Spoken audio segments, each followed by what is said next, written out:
Butuan PNP, tiniyak ang seguridad at kaayusan sa pagbisita ni President Ferdinand Bongbong Marcos Jr. sa Butuan City. 71 patient transport vehicle, ipinamahagi. Nagbabalita dyan si Patrolwoman Karen Malyilin.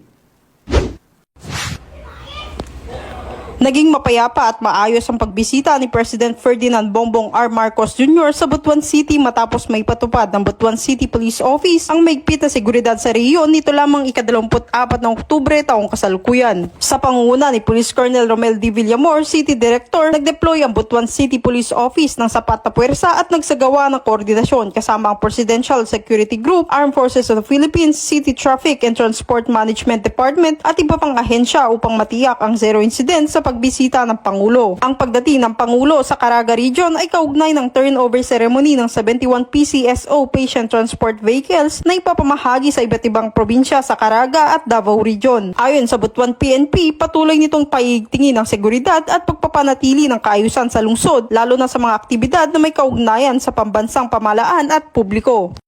Mula dito sa Police Regional Office 13, ako ang iyong PNN correspondent, Patrolwoman Karen A. Malyilin, alagad ng batas, tagataguyod ng Balitang Pulis.